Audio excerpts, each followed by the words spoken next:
Thank you all for joining us. The Columbian Editorial Board is pleased to welcome Ed Orcutt, State Representative from the 20th District. And I'm Greg Jane, the editorial page editor, and I'll let the other two editorial board members introduce themselves. Hi, I'm Colleen Keller. I'm the assistant news editor of the Columbian and a member of the editorial board. I'm Craig Brown. I'm the editor of the Columbian and a member of the editorial board. And we also have a reporter sitting in on this. She won't be asking questions in this forum, but may want to speak with you later. Because you are running unopposed, this isn't the typical candidate interview, but we thought it'd be a good opportunity to get to know you and to introduce you to our readers. The 20th District, with the redistricting this year, takes a much larger chunk of Clark County. So I think that district is of increased interest to our readers, and so an opportunity for them to get to know you a little better. With that said, and as mentioned earlier, we are recording this. We will post it unedited on our website. With that being said, just take a minute or two, introduce yourself to us and to our readers. So thank you. This is it. My name is Ed Orcutt, State Representative of the 20th District. I've been serving the 20th District for 10 years, but some of you may remember that the 11 years prior to that, I represented the 18th District. So the area that you're introducing me to, you're actually reintroducing me to, because those are areas that I had when I represented the 18th District. So I understand a lot of the issues of the folks in Clark County. Certainly will be meeting with more of them. Met with some here recently at a legislative meet and greet that was done up in Ridgefield, and we'll become better acquainted with some of those issues. But I think a lot of the issues are going to be similar to the ones that I've seen down there before, and I see throughout the district. Taxes. A lot of people are suffering under heavy weight of property taxes, and that's something that I work on, trying to get property tax relief now and have been for the last several years. But protecting taxpayers in general has been a key for me. I sit on the Finance Committee, which is the Tax Policy Committee, and I've sat on that committee my entire 21 years in the legislature. And I've been either the ranking or the assistant ranking on that committee for 20 of those 21 years. I've also been ranking on Transpo for 5.5 years. So I know some of the transportation issues, some of the transportation challenges. And, there's a whole host of other issues that people care about. I'll work with them. Property rights, due process, Second Amendment. There's a variety of things out there that people are interested in and care about. And I try to work to make sure that I'm representing my district in Olympia. We can hear some pretty loud voices coming out of Seattle, and those are not the same messages that I'm getting from folks in Southwest Washington. So I have been very active in standing up for my constituents, for voicing their concerns, making sure that their concerns are heard by the majority in Olympia, and do my best to advocate for them. Great. I'm also by trade, I'm a consulting forester, and I sit on the Natural Resources Committee, which in this case has rural development, agriculture, and natural resources as part of the bills that come through there. Okay, great. Thank you. And thanks again for joining us. You mentioned taxes. What should the legislature do with a surplus of revenue as the revenue forecast continues to go up? Yeah, and some people may have seen that the revenue forecast for next biennium went down. Right. The most but recent report. But I do want to put that into perspective, because when we wrote budgets back in February, we've had a June forecast since then, and then a September forecast. The June forecast shows a downward trend in the next biennium, but the downward trend is less than the upward trend for that biennium that we saw in June. So we were expecting next biennium 632 million additional. This one said we're down 495. Well, take 495 from 632, we're still up 137 million. So I think our numbers are good. We're up another 53 million, I think it was for this biennium, on top of the 1.45 billion we were up in June. So we're up $1.5 billion in this biennium. So we'll have money to carry over. And this is after, both this biennial and next biennial, we're up by $4.5 billion. So there's plenty of money. And I want to kind of put things into perspective for people too, is that if you look at the 2018 supplemental budget and compare the 2022 supplemental budget to it, in those 4 years, the operating budget has gone up about 47%. It's gone up, spending's gone up 47% in 4 years. That's huge.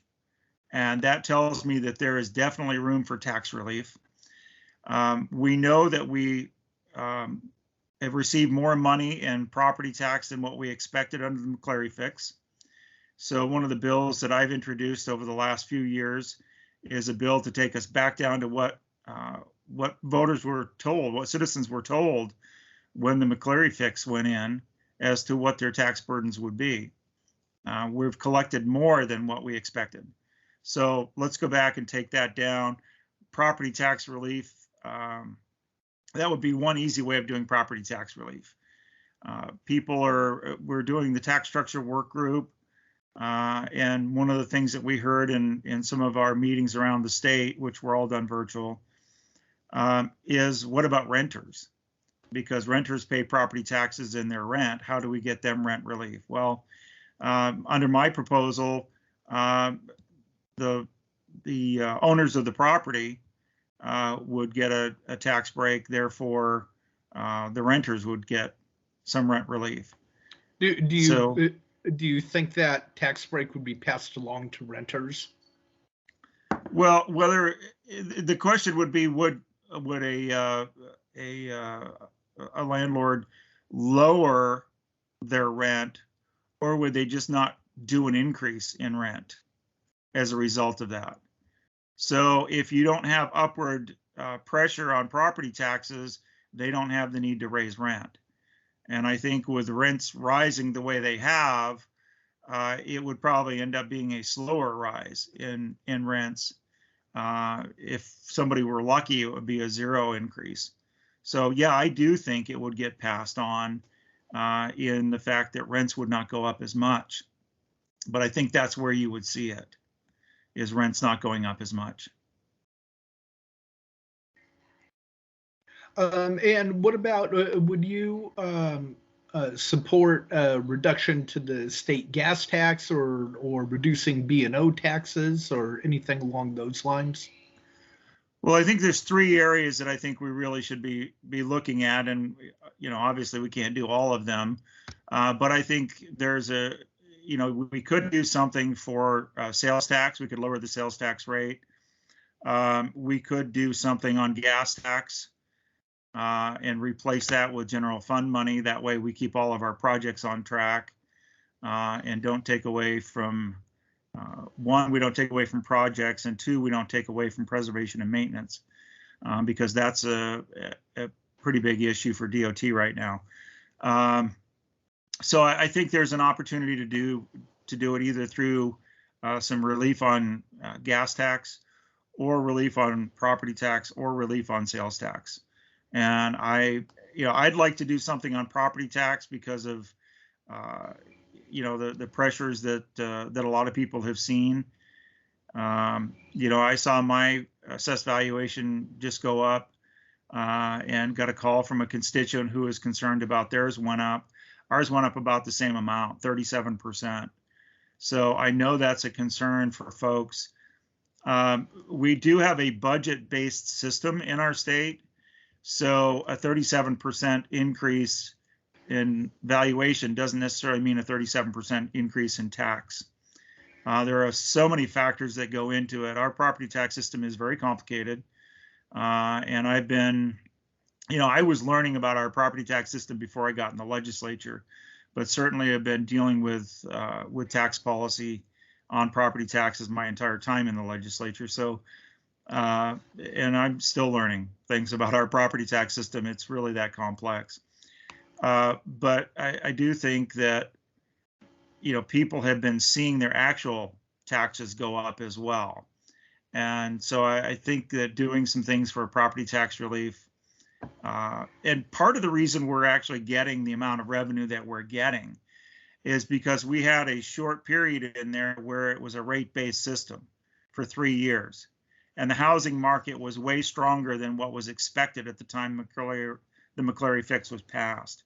So that's one of the reasons why we've got all this excess revenue. The other reason why we have as much revenue as we do is inflation. When you have a sales tax that's a certain percentage of your purchases and your purchases become more expensive, then that's resulting in more sales tax revenue. So those two things, either of those two things would really reduce some of the added tax burden and would be a logical way of addressing that surplus and actually allowing the taxpayers to keep more of their money rather than paying it into the state and having it as a surplus or having it drive up more spending. From the standpoint of transportation, with fuel prices as high as they are, we've got a 49.4 cent per gallon gasoline tax. That generates about $33 to $35 million a year per cent of gas tax.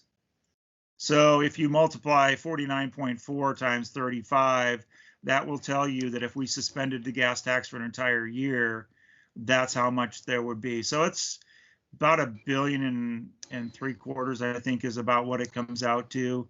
So, if we're up $1.5 billion, we could go several months suspending the gas tax before we were giving all of that money back to the taxpayers. So I think either of those three are legitimate ways, are good ways, are beneficial ways of giving that money back. Okay, thank you, Craig.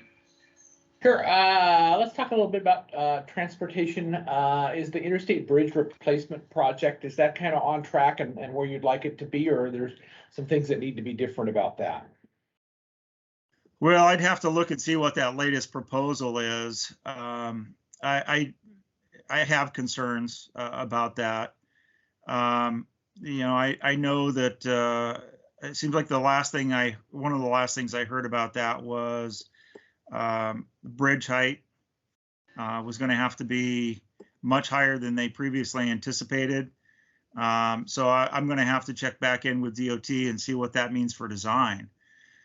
Because if they've got to go higher when they cross over the shipping channel, that means they need to start further back or else they need to go steeper. Some of the prior designs that I had seen was a 4% gradient, which a 4% adverse gradient does slow trucks. So that's going to start slowing traffic. So it's going to be hard for them to go any steeper than that to get to that greater height, which means they have to start building further back and start ramping up further back. That also presents a greater problem for people trying to get on from Highway 14.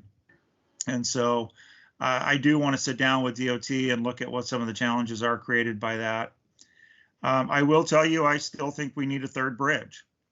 And I don't think the third bridge should be in lieu of replacing the I-5 bridge.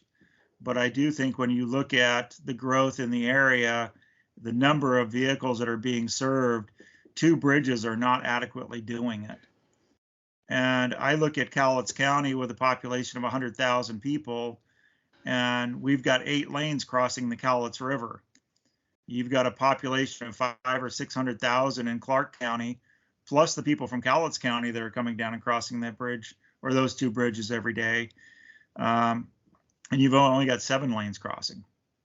And you've only got 2 crossings instead of the 5 that we have here in Cowlitz County. So just from that standpoint, suggests that we need a 3rd bridge. And if we could stop funneling all of that traffic into two bridges and have a 3rd bridge to take some of the relief off the other 2 bridges, those would work better, and traffic would flow better. So I do think we need to be having that discussion, and the longer we wait to have a true discussion and to work with the folks across the river, the further out it's going to be before we get that solution. And it's a solution we need now. So it's a 2-pronged thing for me. Yes, we do need to replace the I-5. It's functionally obsolete. The alignment getting onto it, the bridge is too narrow. You've got sight distance issues, short on-ramp at Highway 14.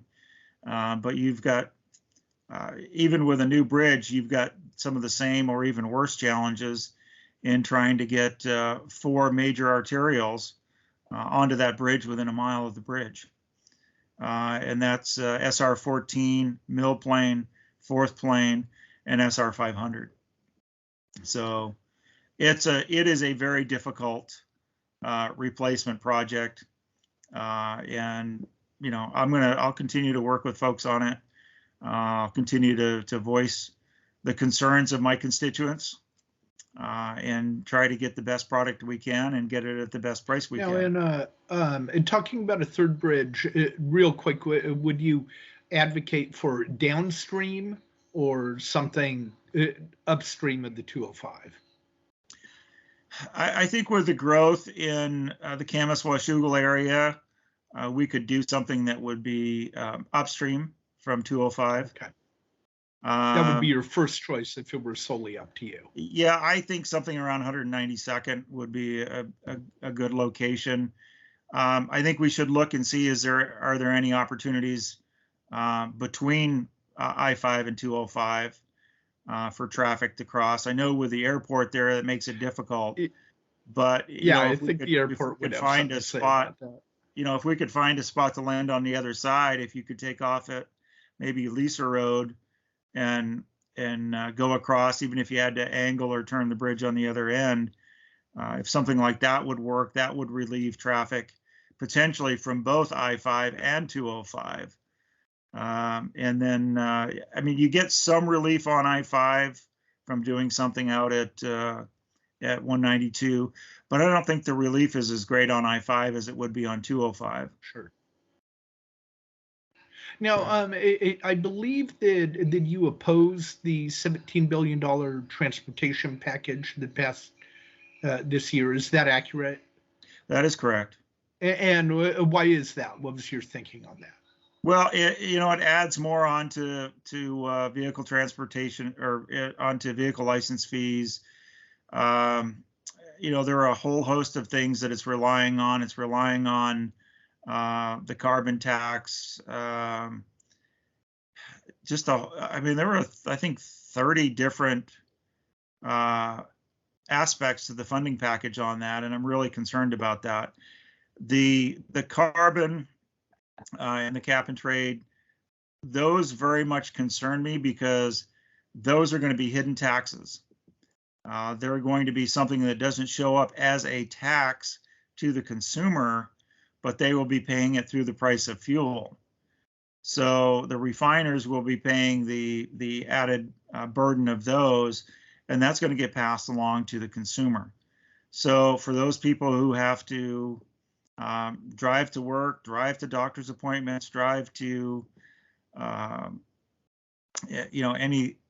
shopping and that sort of thing, that's going to be another burden on them. And with gas prices where they are right now, I'm very concerned about what those taxes would be. And once you start relying on those for constructing anything, for maintenance, or for providing any kind of service, then you kind of box yourself in. And Now, I think it's typically in transportation packages typically are paid through an increase to the gas tax.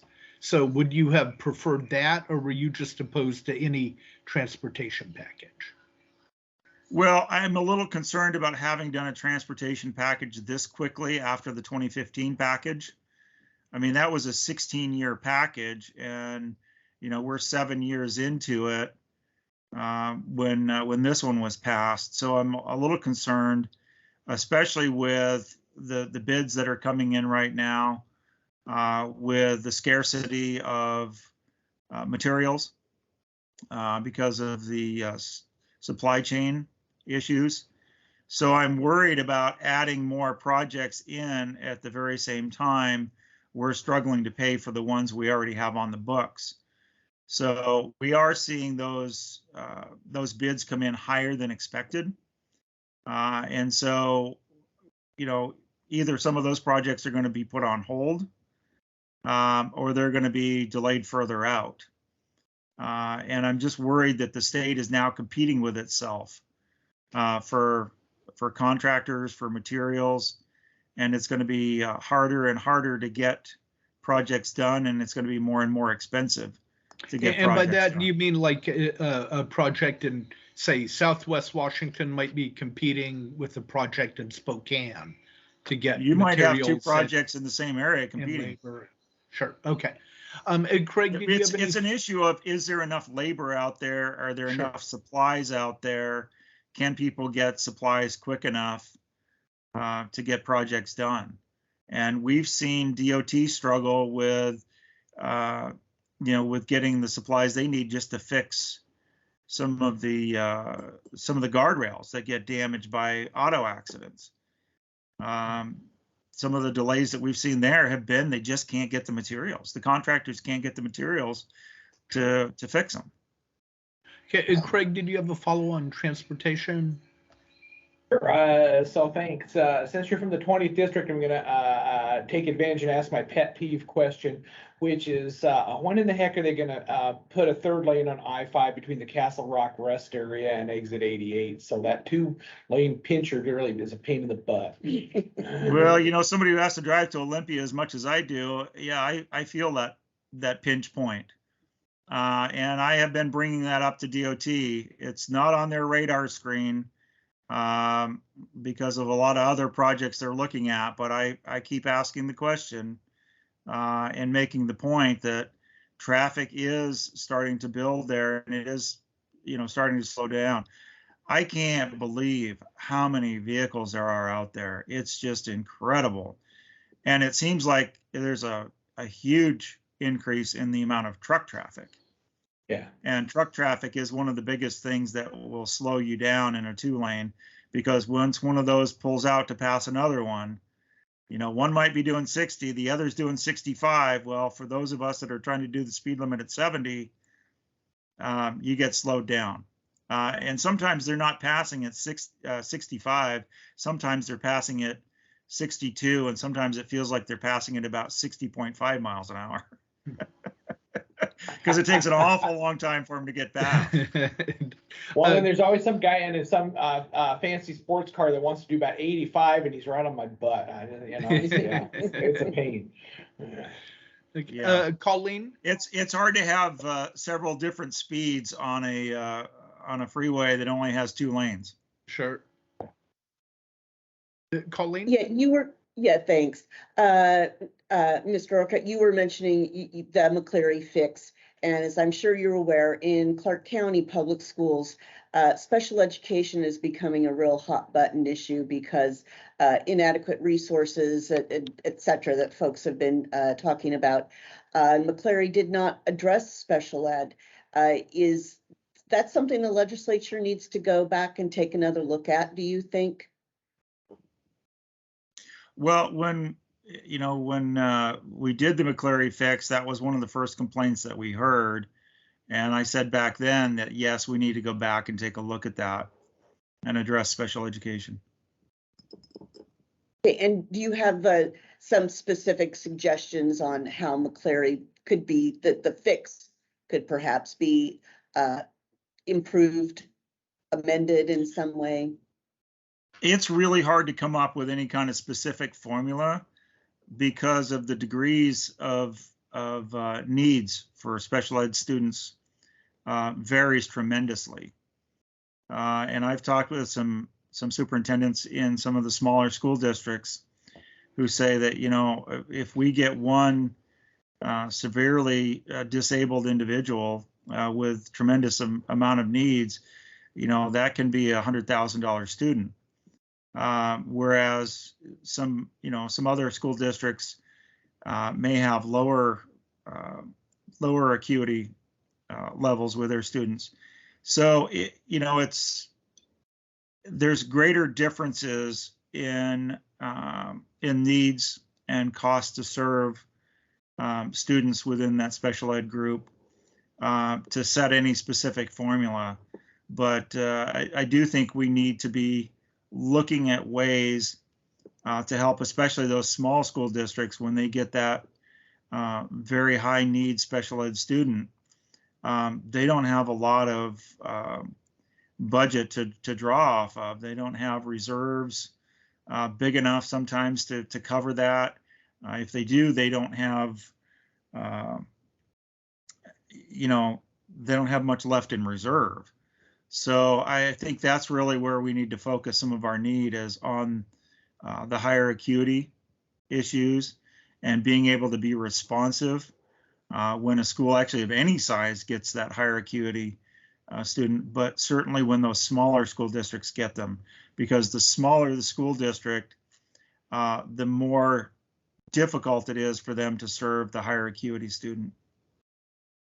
Okay, and just in general, regarding schools, have your constituents, how do they seem to feel about schools in general? Are people happy, or are there specific concerns that folks have been bringing to your attention?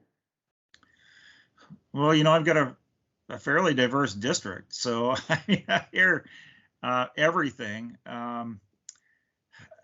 More of what I hear really is about the funding issues, and certainly going through COVID, people were concerned about how the number of students that were being served at the time, how they were being served, and the funding levels that that were still having to be spent. So I had some concerns where, especially in the second year of COVID, where schools didn't plan for,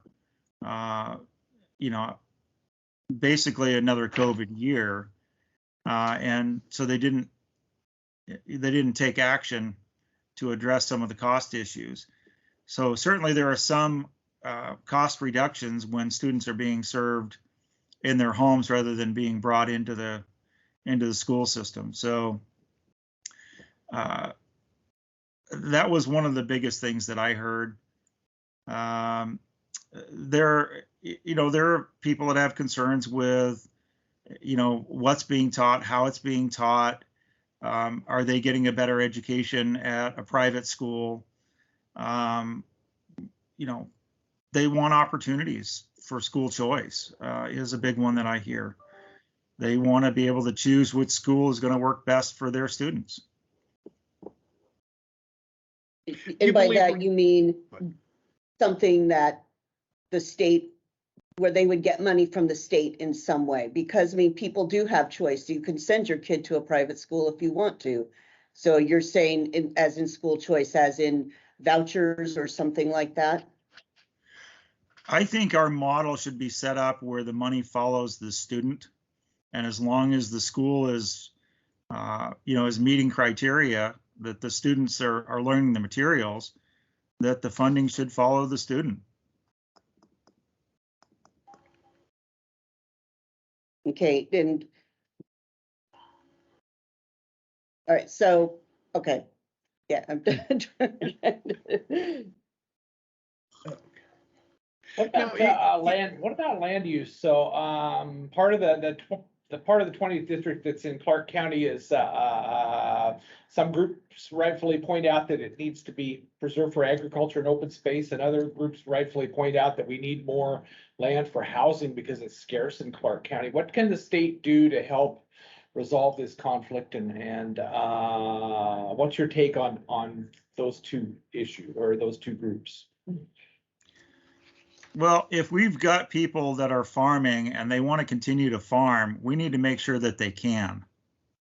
Because if you're talking farmland preservation, and the state has a farmland preservation office, the best farmland preservation program there is to allow farmers to farm and allow them an opportunity to be profitable doing so. That's what's going to keep them doing it. I've talked with farmers that are saying, I'm being offered double-digit millions of dollars for my farm. There's no way they can make that farming. They could walk away and never have another care in the world, but they choose to farm. One, because they love it. It's what they've grown up with. It's, the rewards of growing crops and feeding America is huge for farmers. They love doing it. And let me tell you, it is not an easy endeavor. You could have a hailstorm wipe out your crop just a week before you are set to harvest. And you've got all that money, sunk into growing that crop, and now you've got nothing to harvest. It's not like in a factory where if something happens, you can rebuild, or you can redo your assembly line, or you can get, more raw materials in and be producing more product in a week or so. Climate dictates what the growing season is. And so if they miss their opportunity to harvest this year, it's not until next year they can harvest, and they've got to go through all of that again. So, I think we need to make sure that we're allowing them to do the things that they do, not putting unnecessary burdens on them. And I think a lot of them will continue to farm.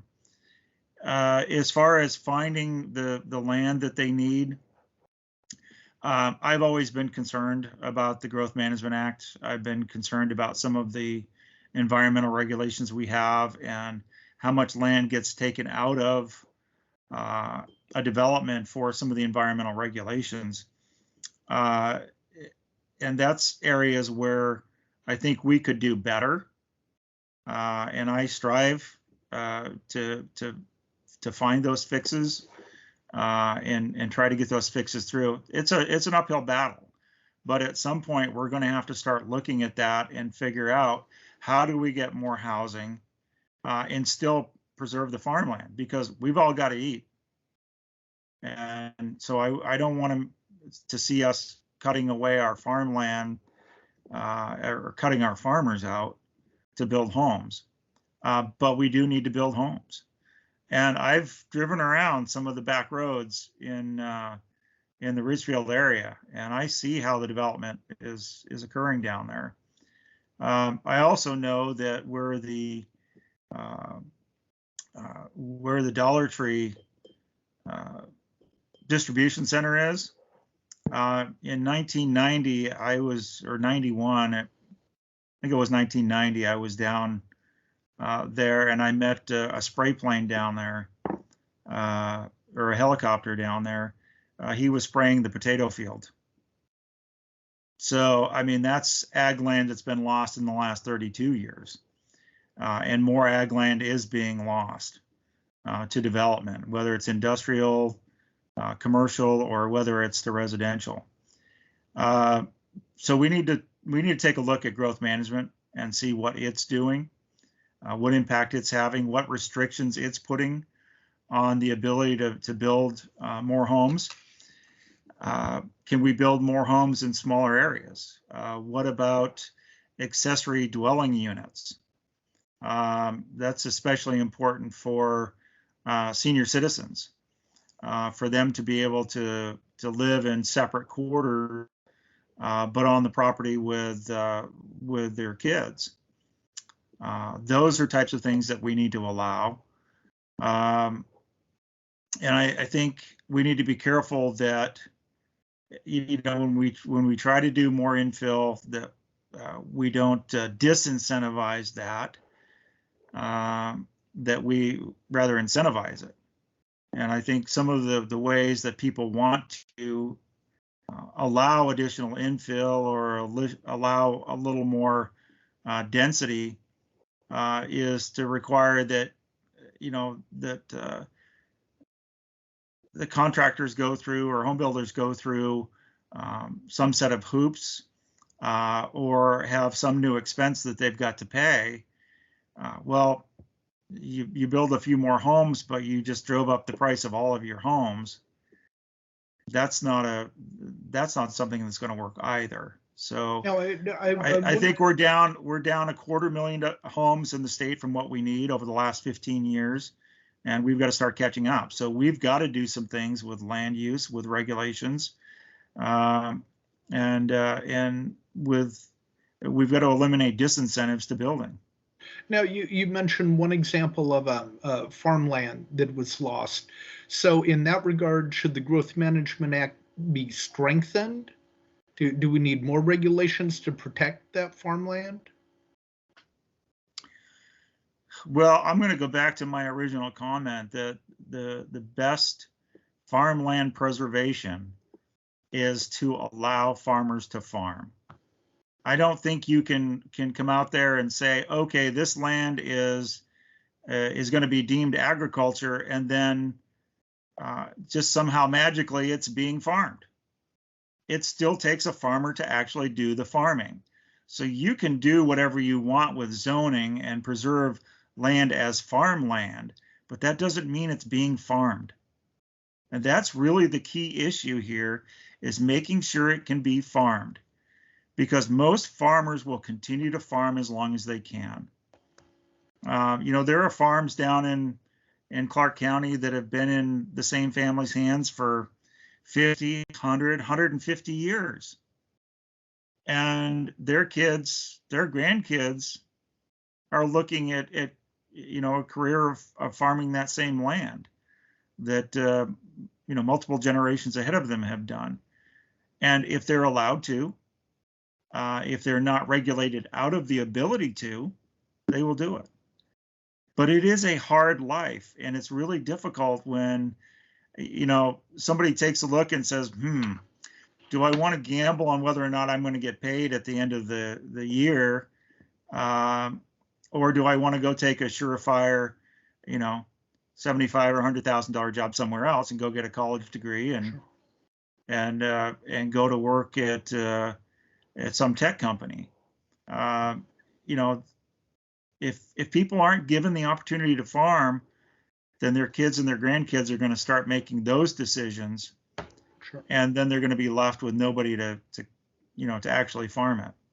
So you can do whatever you want to with regulations to try and preserve farmland, but if you don't preserve the ability of somebody to farm that, and you don't have somebody who's ready and willing and able to farm it, you can call it farmland, but it's not actually producing anything. Sure. Now, real quick, just wondering if for some reason it came up in the legislature, would you support a statewide abortion ban? Depends on what it is. I will tell you I'm pro-life, but I don't think it needs to be, you know, an absolute 100% ban. I think there are some exceptions that need to be in place. The question of whether, what are the exceptions? What's that? What are the exceptions that should be? Well, the life of the mother is one for sure. You know, there's the issue of rape and incest, and I think that's one that I think would have to be put in place. Ultimately, the people of the state are going to have to support anything that comes out. The governor is not going to support anything that's any kind of a restriction on abortion beyond any restriction we might have now, which I'm not sure we have any restrictions. But you know, the governor's not going to sign it. So if the legislature passed a bill it either dies because the governor would veto it. So either it dies that way, or it has to go out to a vote of the people via referendum.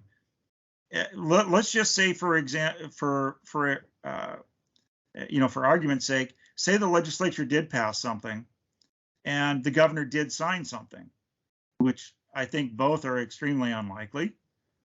There's still the initiative process, and the people would ultimately come back with an initiative and put it on the ballot. I mean, there was an initiative many years ago that set abortion as being allowed in our state. So I think ultimately the citizens are going to ultimately decide what is acceptable and what isn't acceptable when it comes to abortion. So one, I don't think a bill is going to come through. And two, I'm pretty certain the governor wouldn't sign it. So is there something that the public would support? Right. Then I think there might be something that happens.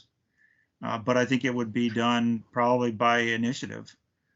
Sure. So I just don't see a bill coming this year coming through. I would think it's unlikely. But I am pro-life. But like I said, I am pro-life, but I do think there are some exceptions that need to be considered. And, I understand the passion of other pro-life individuals that they want absolute no abortion at no time. But I do think we have to consider, some circumstances. I think the absolute abortion bans aren't the right thing, especially when it comes to the life of the mother. Sure. So. Great. Craig or Colleen, anything else? I don't have another question. Thank you. Okay, great. Well, Ed, thank you very much for your time. It's like I said, this because you're running unopposed, this is just more of a casual conversation than an election interview. But we appreciate you joining us. Yeah, it's good to visit with you guys. It's been a little while. It has. Well, for better or worse, you'll be seeing more of us now that you do have a larger chunk of Clark County. So yes. So and that chunk is an area that I'm getting back. Yes, exactly. All right. Well, thank you very much. We appreciate it. All right. Thank you. Thank you.